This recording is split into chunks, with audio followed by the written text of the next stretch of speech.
This question, a light ring of radius r varying two identical beads A and B each of mass m is hinged at its top point O in such a way that it can rotate freely in its plane about a horizontal axis. It can rotate like this in its plane. जैसे एक simple pendulum rotate करता है about a horizontal axis through the hinge O. The bead A is affixed on the ring. तो इसको यहाँ पे bead A को fix किया हुआ है इस ring के ऊपर. And the bead B is held so that they occupy positions of the ends of the horizontal diameter of the ring. And the system stays motionless. तो इसको पकड़ के रखा हुआ है और अभी रोका हुआ है. The ring is well lubricated so that the bead can slide with negligible friction on the ring. तो इसको बढ़िया से lubricate कर रखा है जिससे friction almost negligible है. Determine accelerations of the beads immediately after. तो important thing is we have to find the accelerations immediately after the bead B is released. तो इसको छोड़ दिया जाता है तो क्योंकि ये स्लाइड कर सकता है तो ये इसके ऊपर स्लाइड करेगा.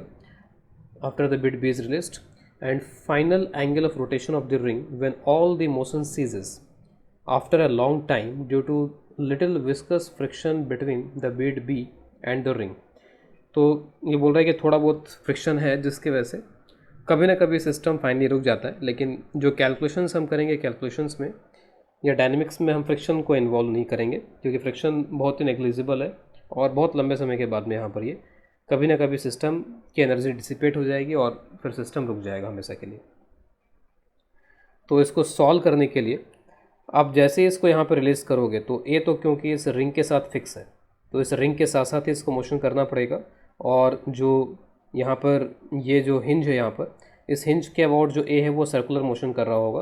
और जिस तरीके से एक सिंपल पेंडुलम या फिजिकल पेंडुलम होता है तो फिजिकल पेंडुलम या सिंपल पेंडुलम में जितने पॉइंट्स होते हैं वो हिंज के अबाउट सर्कुलर मोशन परफॉर्म करते हैं जब वो ऑसिलेट कर रहे होते हैं.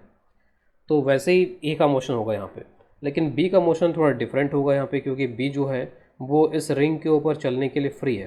तो बी रिंग के ऊपर भी चलता जाएगा और रिंग के साथ साथ ऑसिलेशन या फिर सर्कुलर मोशन जो है वो भी उस तरीके का भी करता जाएगा. तो बी के जो मोशन है वो दोनों तरीके के होंगे यहाँ पर. तो इसमें बी का मोशन थोड़ा कॉम्प्लेक्स होगा लेकिन ए का मोशन आसान है इसके अंदर. अब जैसे ही इनको रिलीज़ किया जाता है तो इनके एक्सेलरेशंस तो ए का जैसे मैंने बताया कि ए तो यहाँ पर ओ के अबाउट सर्कुलर मोशन करेगा और इमिडिएटली आफ्टर में कोई एंगुलर वेलोसिटी जनरेट नहीं होगी. ठीक है, ये हमारे लिए इंपॉर्टेंट है कि एंगुलर वेलोसिटी वगैरह कुछ नहीं होगा. अगर एंगुलर वेलोसिटी की वजह से कोई एक्सेलरेशन आता है सेंट्रीपिटल टाइप का तो वो यहाँ पर नहीं होगा किसी के लिए भी. तो angular velocity is zero for just after case. अगर मैं यहाँ पर अब देखूँ कि किस तरीके से मूवमेंट दिखाएंगे तो कुछ ऐसा बोल सकते हैं कि ठीक है ए का जो एम जी है इसके वजह से यहाँ पर टॉर्क लगेगा, फिर बी का जो एम जी है उसके वजह से टॉर्क लगेगा ओके अबाउट, और ए तो यहीं पे फिक्स रहेगा लेकिन बी जो है वो स्लाइटली अगर नीचे की तरफ अगर आ जाता है तो उसका टॉर्क बोल सकते हैं कि लेट से थोड़ा कम हो गया यहाँ पे. तो कम हो गया तो ये कम टॉर्क लगाएगा, क्लॉकवाइज थोड़ा कम और एंटी क्लॉकवाइज थोड़ा ज़्यादा यहाँ पर नज़र आ रहा है इसके अंदर. ठीक है, तो हम यहाँ पर एज्यूम कर लेते हैं कि जो यहाँ पर रिंग है वो एंटी क्लॉकवाइज यहाँ पर रोटेट करती है. तो रिंग रोटेट्स एंटी क्लॉकवाइज, इसका जो एम का टॉर्क आ रहा है वो यहाँ पर एंटी क्लॉकवाइज डायरेक्शन में आ रहा है इसमें. तो मैंने एज्यूम कर लिया यहाँ पर कि रिंग का एंगुलर एक्सेलरेशन जो इनिशियल है इस पर्टिकुलर मोमेंट पे वो अल्फ़ा है यहाँ पर. जैसे मैंने बताया कि कोई एंगुलर वेलोसिटी नहीं है तो एंगुलर वेलोसिटी को मैंने यहाँ पे जीरो कर दिया इसमें. अब इसके बाद में इसका जो एक्सेलरेशन होगा इसका एक्सेलरेशन यहाँ पर इन दोनों का ज्वाइन कर लो, ये डिस्टेंस हो जाएगी r√2. और क्योंकि यहाँ पर ये एंटी क्लॉकवाइज रोटेशन है तो इस तरीके का इसका एक्सेलरेशन हो जाएगा अल्फ़ा r√2. एक तरीके से जो ए है वो रिंग के साथ ही फिक्स है तो जो रिंग के इस पॉइंट का एक्सेलरेशन होगा वही ए का एक्सेलरेशन होगा अल्फ़ा इनटू और ये डिस्टेंस हो जाएगा r√2. बी का मैं यहाँ पे फ्री बॉडी डायग्राम बनाया तो बी का मैं फ्री बॉडी डायग्राम में बना रहा हूँ, free body diagram of B. तो बी पे एक फोर्स तो लग रहा है यहाँ पर एम जी डाउनवर्ड, दोनों के मासेस इक्वल है यहाँ पर. तो बी पे एक फोर्स लग रहा है एम जी यहाँ पर, और क्योंकि रिंग जो है वो इधर की तरफ ऑसिलेट करेगी यहाँ पर, मैं एंटी क्लॉकवाइज लेके चल रहा हूँ इसको. तो ये एंटी क्लॉकवाइज अगर यहाँ पर ऑसिलेट करने की कोशिश करता है, मूव करने की कोशिश करता है, तो फिर ये जो पॉइंट है, ये पॉइंट जहाँ पर ये बीड है वो इधर की तरफ पुश करेगा. तो बीड को ये जो रिंग है वो इधर की तरफ पुश करेगी क्योंकि ये एंटी क्लॉकवाइज रोटेट करना चाह रहा है. तो नॉर्मल रिएक्शन बोल सकते हैं कि कुछ इस तरीके का लग रहा होगा. This is the normal reaction on B. तो क्योंकि इस पे दोनों डायरेक्शन फोर्सेस लग रहे हैं, एक तो वर्टिकल लग रहा है एक हॉरिजॉन्टल लग रहा है, तो दोनों डायरेक्शन में एक्सेलरेशंस होंगे इसके। तो ये तो हो गया इसका वर्टिकल एक्सेलरेशन, और सपोज़ ये हो जाएगा इसका हॉरिजॉन्टल एक्सेलरेशन। तो इसको मैं बोल देता हूँ ए डैश, और सपोज इसको मैं बोल देता हूँ ए। तो इसके ये दो एक्सेलरेशन है, और ऑब्वियस है कि वर्टिकल में सिर्फ यही फोर्स है mg। तो जो ए डैश है वो सिंपली यहाँ पे g के बराबर हो जाएगा। तो इस ब्रीड का वर्टिकल कंपोनेंट ऑफ एक्सेलरेशन तो बहुत आसानी से पता चल गया कि ये g के बराबर होगा, लेकिन नॉर्मल पता चलेगा तब जाकर के यहाँ पर ये a वगैरह पता चलेगा कि इसका ये जो a है वो यहाँ पर कितना होगा इसके अंदर। तो ब्रीड का यहाँ पर ये फ्री बॉडी डायग्राम हो गया इसके अंदर। अब इसके बाद में मैं यहाँ पर एक ये पॉइंट यहाँ पर लेता हूँ C, और इसमें थोड़ा कंस्ट्रेंट वगैरह और ये सब कुछ देखने की कोशिश करते हैं। सपोज़ मैं यहाँ पर इसका सेंटर ले लेता हूँ यहाँ पर, या फिर इसको मैं ओ से रिप्रेजेंट कर लेता हूँ। इस पॉइंट का जो एक्सेलरेशन होगा वो एक्सेलरेशन यहाँ पर अल्फ़ा इंटू आर कुछ ऐसा हो जाएगा। मैंने इसको जस्ट मिला लिया, और ये डिस्टेंस यहाँ पे आर के बराबर है, तो इसका एक्सेलरेशन हो गया अल्फ़ा इंटू आर। तो इसका एक्सेलरेशन है अल्फ़ा इंटू आर। और बी का मोशन क्योंकि कॉम्प्लेक्स टाइप का है, ए के लिए तो है कि वो फिक्स है, इन दोनों के बीच में डिस्टेंस हमेशा r√2 होगा, लेकिन इसके लिए ऐसा नहीं बोल पाएंगे कि इनके बीच में डिस्टेंस हमेशा r√2 होगा। ये तो अपना डिस्टेंस इसके ऊपर चेंज करता जाएगा, लेकिन बी का डिस्टेंस ओ से चेंज नहीं होगा। ओ से हमेशा इसका जो डिस्टेंस है वो आर के बराबर ही होगा। तो बोल सकते हैं कि with respect to this point O, जो बी है वो यहाँ पे सर्कुलर मोशन करेगा। ठीक है, बी विल परफॉर्म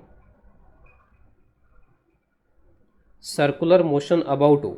ओ के अबाउट यहाँ पर ये सर्कुलर मोशन कर रहा है इसमें, तो ओ के अबाउट ये सर्कुलर मोशन कर रहा है। तो अगर मैं बी को ओ के अबाउट देखता हूँ विद रिस्पेक्ट टू ओ, अगर मैं देखूँ यहाँ पर बी को, तो इसका जो एक्सेलरेशन है वो ए, और मैं जब इसके रेस्पेक्ट में देखूंगा तो इसका एक्सेलरेशन अपोजिट करके मैं इसमें ऐड कर देता हूँ। तो एक तरीके से जो बी का एक्सेलरेशन है वो इसके सेंटर की तरफ, जो कि ओ है एक तरीके से, तो सेंटर की तरफ इसका एक्सेलरेशन कितना हो जाएगा, अल्फ़ा आर माइनस ए। तो अल्फ़ा आर माइनस ए एक तरीके से सेंट्रिपिटल एक्सेलरेशन होगा बी का ओ की तरफ। लेकिन जैसे अभी हमने डिसाइड किया कि कोई एंगुलर वेलोसिटी वगैरह तो है नहीं यहाँ पर स्टार्टिंग में, तो कोई एंगुलर वेलोसिटी नहीं है, बी की भी कोई एंगुलर वेलोसिटी यहाँ पर नहीं है, तो उस केस में यहाँ पर एंगुलर एक्सेल जो यहाँ पर सेंट्रिपिटल एक्सेलरेशन है वो जीरो होगा। तो एक तरीके से सेंट्रिपिटल एक्सेलरेशन यहाँ पे आ रहा था अल्फ़ा आर माइनस ए, लेकिन ये जीरो होना चाहिए। तो इससे मैं बोल सकता हूँ कि a is equal to alpha r हो गया यहाँ पर। तो ये एक इंपॉर्टेंट ब्रेक थ्रू इस क्वेश्चन के अंदर कि ए जो है उसको मैंने अल्फ़ा के साथ में रिलेट कर लिया। ये जो ए था यहाँ पर, ये भी अल्फ़ा के साथ यहाँ पर रिलेट हो गया है। अब इसके बाद में इफेक्टिवली मुझे दो वेरिएबल्स यहाँ पर दिख रहे हैं। एक तो जो नॉर्मल हमने अज्यूम किया है वो एक वेरिएबल हो गया इसके अंदर, और एक वेरिएबल हो गया यहाँ पर जो अल्फ़ा हमने अज्यूम किया है, बाकी ए वगैरह सब हट गया यहाँ से अब। तो now we have two variables, एक तो हो गया नॉर्मल रिएक्शन और एक हो गया यहाँ पे अल्फ़ा। और दो इक्वेशंस लिख सकते हैं यहाँ पर, एक तो आप इसके लिए एनएलएम की इक्वेशन लिख सकते हो अलोंग हॉरिजॉन्टल डायरेक्शन। तो अगर मैं बी के लिए हॉरिजॉन्टल में इक्वेशन लिखूँ तो ये इक्वेशन बन जाएगी, बस एक ही फोर्स एन, और this is equal to mass into acceleration, और एक्सेलरेशन यहाँ पर इसका हो गया alpha into R. This is the equation number 1। दूसरे इक्वेशन में torque is equal to I alpha से लिख सकता हूँ, और जब मैं torque is equal to I alpha की इक्वेशन यहाँ पे लिखूँगा तो मैं सिस्टम को चाहूँगा कि सिस्टम कंप्लीटली रिजिड हो, सिस्टम का कोई ऐसी चीज़ नहीं हो जो कि जिसमें यहाँ पर दो पॉइंट्स के बीच में डिस्टेंस चेंज करने वाली चीज़ हो। जैसे बी यहाँ पर क्या हो रहा है कि इसके ऊपर स्लाइड भी कर रहा है, तो मैं ऐसा कर देता हूँ कि बी को सिस्टम से बाहर कर देता हूँ, और उसके बाद में जो बचा हुआ सिस्टम है उसके लिए मैं torque is equal to I alpha की इक्वेशन लिख देता हूँ। तो मैं यहाँ पर अब जो सिस्टम यहाँ पर लेने वाला हूँ वो है ए प्लस रिंग, क्योंकि ये एक रिजिड सिस्टम होगा यहाँ पे, और बी रिजिड सिस्टम नहीं, एक तरीके से B is movable on this system. तो यहाँ पर इसको लेते हुए, तो ये तो हो गया यहाँ पर हिंज, और ए पे जो एक एक्सटर्नल फोर्स लगेगा वो होगा mg। बाकी जो भी एक्सटर्नल फोर्सेज है वो हम दिखा लेंगे। हिंज के फोर्सेज हम नहीं दिखा रहे हैं क्योंकि मैं हिंज के अबाउट टॉर्क जब लिखूंगा तो फिर टॉर्क जीरो हो जाएगा यहाँ पे उसका। और यहाँ पर अब मैंने बी को गायब कर दिया, बी को मैं नहीं ले रहा हूँ, लेकिन ए और जो रिंग और बी हैं उसके बीच में नॉर्मल रिएक्शन लग रहा था। बी पे नॉर्मल रिएक्शन इधर लग रहा था, तो न्यूटन्स थर्ड लॉ, इस पर नॉर्मल रिएक्शन इस डायरेक्शन में लग जाएगा। तो यही दो एक्सटर्नल फोर्सेज हैं mg और नॉर्मल रिएक्शन, जो इस पर किसी तरीके का टॉर्क प्रोड्यूस करेंगे अबाउट हिंज। तो torque about hinge is equal to I into alpha. तो मोमेंट ऑफ इनर्शिया में कंट्रीब्यूशन सिर्फ यहाँ पर इसका रहेगा, रिंग का नहीं रहेगा, क्योंकि रिंग मासलेस है, रिंग इज़ लाइट, ये दिया हुआ है क्वेश्चन के अंदर। बस इस मास का आप कंट्रीब्यूशन ले लो। तो टॉर्क अबाउट हिंज यहाँ पर हो जाएगा, एक तो mg है और एक n है। तो mg का टॉर्क यहाँ पर आएगा इसमें, mg का torque will be anti clockwise, और ये डिस्टेंस हो जाएगा r के बराबर, तो mg इंटू आर। तो एंटी क्लॉकवाइज का पॉजिटिव ले रहा हूँ मैं क्योंकि हमने अल्फ़ा भी एंटी क्लॉकवाइज लिया हुआ है। फिर उसके बाद में नॉर्मल का, तो नॉर्मल का जो आएगा यहाँ पर टॉर्क वो आ गया क्लॉकवाइज, तो और ये डिस्टेंस यहाँ पे कितना है, तो ये परपेंडिकुलर डिस्टेंस भी इसमें भी r हो जाएगा, तो n इंटू आर। आई कितना होगा यहाँ पे, तो इस एक्सेस से ये डिस्टेंस r√2 है, सिर्फ यहीं पे मास है, तो m r√2 का स्क्वायर, mr² हो गया एक तरीके से, इंटू अल्फ़ा। एक r कैंसिल होगा तो this will give mg minus n two m alpha r। ठीक है, एक r कैंसिल हो गया दोनों साइड से। This is equation number 2। 1 और 2 इक्वेशन, इससे आप नॉर्मल को एलिमिनेट कर लो, तो नॉर्मल की जगह पे m अल्फ़ा r यहाँ पे रख देंगे, तो mg minus m alpha r, एक m यहाँ पे चल रहा है, इसमें m चलता रहेगा यहाँ पर इसके साथ जो था, और ये हो जाएगा 2m अल्फ़ा r। यहाँ से आप अल्फ़ा आर की वैल्यू निकाल लो, अल्फ़ा आर ये m वगैरह सब कैंसिल हो गया, अल्फ़ा आर की वैल्यू आ जाएगी, ये उधर जाएगा तो 3 हो जाएगा g/3। तो अल्फ़ा आर की वैल्यू हमारे पास में आ गई। अब हमें ए और बी दोनों के एक्सेलरेशंस बताने की क्या क्या होंगे। तो ए का एक्सेलरेशन जैसे हमने डिसाइड कर लिया था कि अल्फ़ा r√2 होगा, तो अल्फ़ा आर की वैल्यू हमारे पास में है g/3, तो g/3√2। डायरेक्शन वगैरह सब कुछ मैंने यहाँ दिखा रखा है कि किस डायरेक्शन में आएगा यहाँ पर ये। इसी तरीके से बी का एक्सेलरेशन जब निकालेंगे तो बी का एक्सेलरेशन विल बी, तो दो चीज़ें यहाँ पर बी के एक्सेलरेशन में, एक तो वर्टिकल और एक हॉरिजॉन्टल है। तो वर्टिकल वाला जी आ गया, जो हॉरिजॉन्टल है अल्फ़ा आर की वैल्यू हमारे पास में आ गई g/3, तो दिस विल बी g/3। तो जी और g/3 का रिजल्टेंट निकाल देंगे और दोनों परपेंडिकुलर है यहाँ पे, तो this will become g² plus g/3 का स्क्वायर। तो जी तो बाहर आ गया, ऊपर 9 + 1 10 हो जाएगा और 3 का स्क्वायर 3 बाहर आ जाएगा, तो it will be g√2 10/3, g√10/3। ठीक है, तो ये बी का एक्सेलरेशन होगा। डायरेक्शन क्या होगा वो आप यहाँ से देख सकते हो कि बी का जो एक्सेलरेशन है, अगर वो हॉरिजॉन्टल के साथ में यहाँ पे अगर थीटा एंगल फॉर्म करता है तो this tan theta will be, तो यहाँ पे जो tan थीटा है वो हो जाएगा यहाँ पर दिस बाई दिस, तो g/g/3, तो tan थीटा 3। तो इस डायरेक्शन में यहाँ पर इसका नेट एक्सेलरेशन आएगा बी का।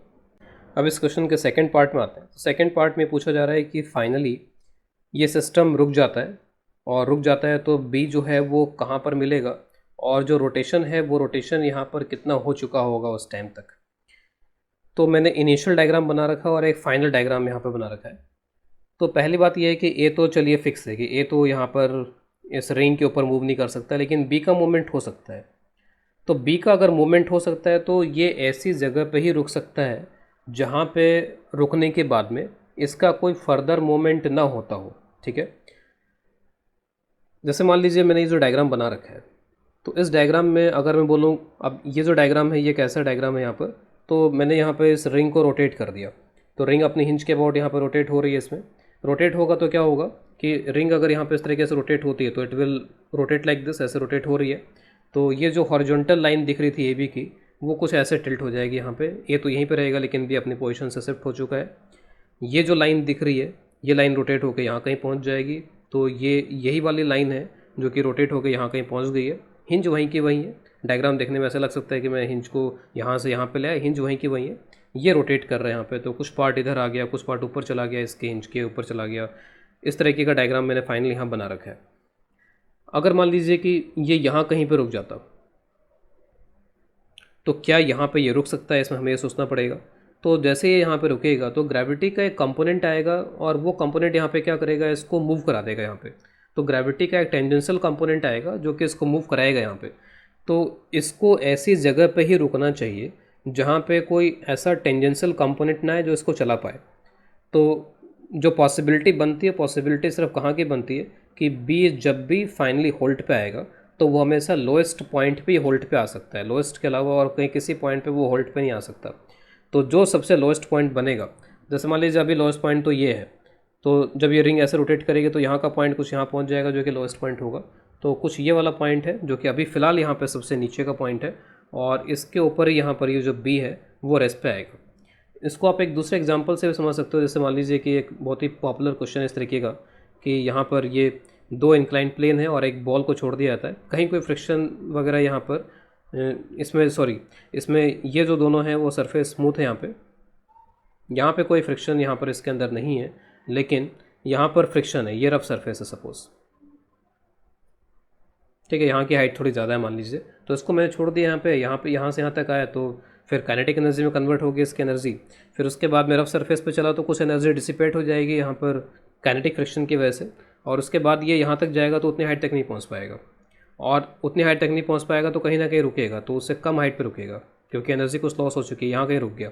लेकिन ये रुका हुआ नहीं रहेगा यहाँ पर, क्योंकि यहाँ पे ग्रेविटी का फोर्स लगेगा जो इसको वापस चला देगा, तो वापस आएगा, वापस काइनेटिक एनर्जी गेन करेगा थोड़ी सी, फिर एनर्जी लॉस करेगा, फिर उसके बाद यहाँ तक गया था लेकिन अब थोड़ा और कम जाएगा, फिर थोड़ा और कम जाएगा यहाँ पर, तो कभी ना कभी ये फाइनली होल्ड पे आ जाएगा।